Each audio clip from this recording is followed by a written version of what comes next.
India versus Afghanistan 2020 மொகாலியில் first மேட்ச்சே விளாட்றாங்க.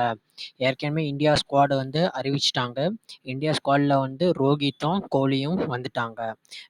யார் யார் மிஸ் அவுட் ஆயிருக்காங்கன்னா, கேஎல் ராகுல் மிஸ் அவுட் ஆயிட்டாரு, ஸ்ரேயாஸ் ஐயர் மிஸ் ஆயிட்டாரு, இஷான் கிஷன் மிஸ் ஆயிட்டாரு. இதுலேருந்து தெரியுது இந்தியா வந்து புது டீமை தான் வந்து கொண்டு போகிறாங்கன்ட்டு.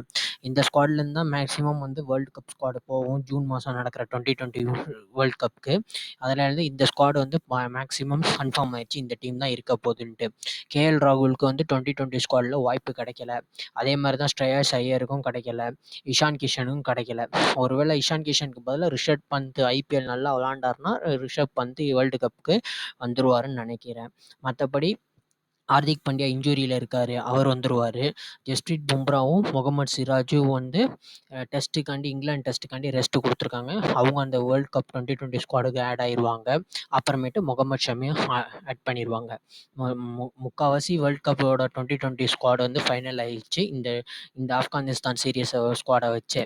அப்புறமேட்டு வந்து இந்தியாவோட ஓப்பனர்ஸ் வந்து ராகுல் டிராவிட் வந்து ப்ரெஸ் கான்ஃபரன்ஸில் சொல்லிட்டாரு, ரோஹித் சர்மாவும் எஸ்எஸ்சி ஜெய்ஸ்வால் தான் ஓப்பனிங் பண்ண போகிறாங்கன்ட்டு.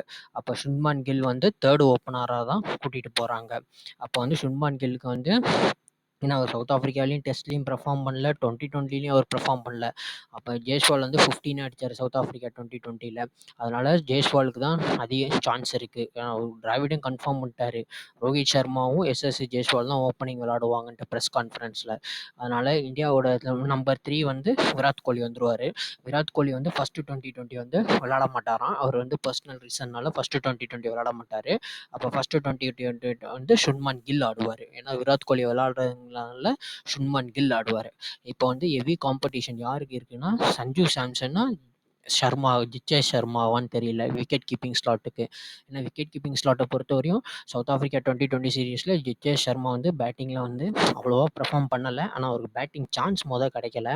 அதனால் அவர் பேட்டிங் ஆடல. மேக்ஸிமம் ஜித்தேஷ் சர்மா விளாடுவாரா இல்லை சஞ்சு சாம்சன் விளாடுவாரான்னு தெரில. ஏன்னா அந்த ஸ்லாட் வந்து ரொம்ப முக்கியமான ஸ்லாட்டு. அந்த ஸ்லாட்டுக்கு வந்து ஒரு ஹெவி காம்படிஷன் போயிட்டுருக்கு இப்போயே. மேக்ஸிமம் ஃபஸ்ட்டு மேட்ச் வந்து இவர் தான் ஜித்தேஷ் சர்மா தான் விளாடுவார்னு நினைக்கிறேன். சஞ்சு சாம்சனுக்கு சான்ஸ் கிடைக்குதா என்னன்னு தெரில. அதை வந்து நம்ம பார்த்து தான் முடிவு எடுக்கணும். மற்றபடி வந்து பவுலிங்லாம் வந்து நல்லாயிருக்கு இந்தியாவுக்கு. ஆப்கானிஸ்தானில் வந்து பார்த்திங்கன்னா ரஷீத் கான் வந்து ரூல்ட் அவுட் ஆகிட்டார். இந்த சீரியஸ்க்கே கிடையாதான். ரஷீத் கான் வந்து இந்த சீரியஸ்க்கே கிடையாது. இந்த 2020 சீரியஸ் 3 மேட்ச் 2020 சீரியஸ்க்கு ரஷீத் கான் கிடையவே கிடையாது. நம்மளுக்கு வந்து அப்புறம் பார்த்தீங்கன்னா இன்னும் சூரியகுமார் யாதவ் இருக்கார். சாரி, அவரை விட்டுட்டோம் பாருங்கள். அவரும் மெயின் பிளேயரு. அவரும் இந்த ஸ்குவாடில் வந்து ஆட் ஆகுவார். அவர் ஆட் ஆகும்போது யார் எடுத்துருவாங்கன்னு தெரியல. அது வந்து நம்ம அப்புறமேட்டு தான் வெயிட் பண்ணி பார்க்கணும். ஒருவேளை இந்தியா ஸ்குவாட் வந்து இப்போதைக்கு இந்த ஆப்கானிஸ்தான் சீரியஸை வச்சு பார்க்கும்போது பாதி ஸ்குவாட் வந்து ஃபைனலைஸ் பண்ணிட்டாங்க.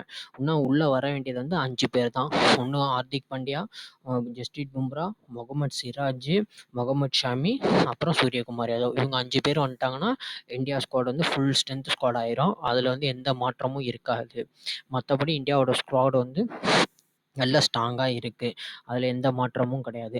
என்ன ஒரே ஒரு இதுனா ட்ராபேக்னால் கேஎல் ராகுல் இல்லை. அவர் கொஞ்சம் மிடிலில் நல்லா விளாடுவார். ஆனால் 2020ல் மிடிலில் வந்து நல்லா விளாடணும். ஆனால் இந்தியா வந்து மிடில் வந்து அட்டாக்கிங் தான் வச்சுருக்காங்க 2020ல்.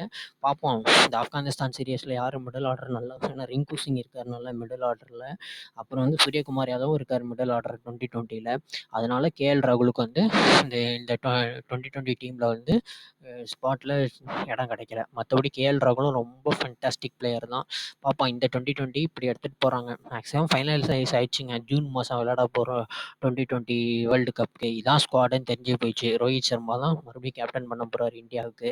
பாருங்கள், ரோஹித் சர்மா வந்து இந்த வாட்டியாச்சும் கேப்டன் பண்ணி 2020 வேர்ல்டு கப்பை ஜெயிச்சிடணும். போன வாட்டி ஃபைனல்ஸ் வரையும் போனார் world cup, 50 overs world cup. இந்த வாட்டி 2020 வேர்ல்டு கப்பை ரோஹித் சர்மா ஜெயிச்சு கொடுத்துட்டாருன்னா இந்தியாவுக்கு வந்து நல்ல வாய்ப்பாக இருக்கும். பார்ப்போம், ரோஹித் சர்மா வந்து ஒரு நல்ல கேப்டன் இந்தியாவுக்கு. அவர் ஒரு வேர்ல்டு கப் ஜெயிச்சிட்டாருன்னா போதும். ஏன்னா 5 ஐபிஎல் டைட்டில் ஜெயித்தவர். ஆனால் இந்தியாவுக்காண்டி ஒரு வேர்ல்டு கப் ஜெயிச்சு கொடுத்தாருன்னா ரொம்ப சந்தோஷமாக இருக்கும். ரோஹித் சர்மாவும் நல்லா ஹார்ட் ஒர்க் பண்ணியிருக்காரு. டீமை நல்லா டெவலப் பண்ணி கொண்டு வந்திருக்காரு. அவ்வளோ எஃபர்ட்ஸ் போட்டிருக்காரு ரோஹித் சர்மா. அதனால் ரோஹித் சர்மாக்காண்டியாச்சு இந்த இந்தியன் டீம் வந்து ஒரு வேர்ல்டு கப்பாச்சும் அவருக்கு எடுத்து குடுக்கணும். அவர் எடுத்து குடுத்தாருன்னா, அவர் ஹேப்பியா ரிட்டயர்ட் ஆயிருவாரு வேர்ல்டு கப்லேருந்து. ஏன்னா ஏன்னா ரோஹித் சர்மாலாம் ரொம்ப நல்ல கேப்டன் இந்தியாவுக்கு. பார்ப்போம் இந்த வாட்டி இந்தியா வந்து வேர்ல்டு கப் எடுக்குறாங்களா இல்லையான்ட்டு. அதுக்கு முன்னாடி ஐபிஎல் இருக்கு. ஐபிஎல்லாம் விளையாண்டு நல்லா டீம் பெர்ஃபார்ம் பண்ணி, இந்தியா டீமும் நல்ல பிளேயர்ஸ்லாம் யாரும் இன்ஜூரி ஆகாம நல்லா விளையாண்டாங்கன்னா, இந்தியாவுக்கு வந்து ஒரு நல்ல சான்ஸ் இருக்கும்னு நான் நினைக்கிறேன். பார்ப்போம். இந்தியா வந்து இந்த வேர்ல்டு 2020 கப்பு ஜூன் மாதம் கண்டிப்பாக எடுத்தே ஆகணும். எடுப்பாங்கன்னு அந்த நம்பிக்கை இருக்கு.